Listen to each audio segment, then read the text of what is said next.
આજરોજ 20/1/2026ના રોજ દાહોદ જિલ્લાના સંજેલી તાલુકામાં સંસ્કાર વિદ્યાલય ખાતે આંતરરાષ્ટ્રીય માનવ અધિકાર સુરક્ષા સંઘ દ્વારા જન પરિસંવાદ કાર્યક્રમ યોજાયો।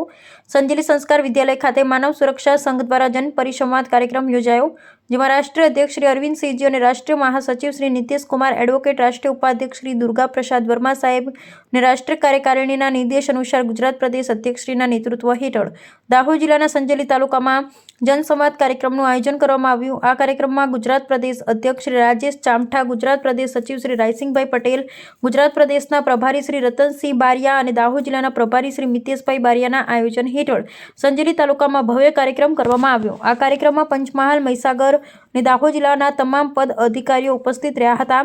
કાર્યક્રમને સંબોધતા ગુજરાત પ્રદેશ અધ્યક્ષ શ્રી રાજેશ ચામઠાએ જણાવ્યું કે દાહોદ જિલ્લામાં અને સંજેલી તાલુકામાં પોતાના બંધારણીય હક અધિકારથી શોષિત, પીડિત અને વંચિત તમામ નાગરિકોની વેદના ઉજાગર કરવા આંતરરાષ્ટ્રીય માનવ અધિકાર સુરક્ષા સંઘ મદદરૂપ બનશે અને દરેક ક્ષેત્રે આંતરરાષ્ટ્રીય માનવ અધિકાર સુરક્ષા સંઘના દાહોદ જિલ્લાની તમામ જનતાનો એક મજબૂત અવાજ આંતરરાષ્ટ્રીય માનવ અધિકાર સુરક્ષા સંઘ બનશે અને દાહોદ જિલ્લાની અને સંજેલી તાલુકાના તમામ શોષિત, પીડિત અને વંચિત લોકો છે તેમની તમામ મુશ્કેલીઓને જાણવા અને ઉજાગર કરવા દાહોદ જિલ્લા અને સંજેલી તાલુકા તમામ કાર્યકર્તા, સંજેલી તાલુકા તમામ કાર્યકર્તા ડોર ટુ ડોર જનસંપર્ક કરી તેઓની વેદનાઓ જાણશે। પ્રસંગને અનુરૂપ સંબોધન અને આભાર વિધિ ગુજરાત પ્રદેશના પ્રભારી શ્રી રતનસિંહ બારિયા દ્વારા કરવામાં આવી।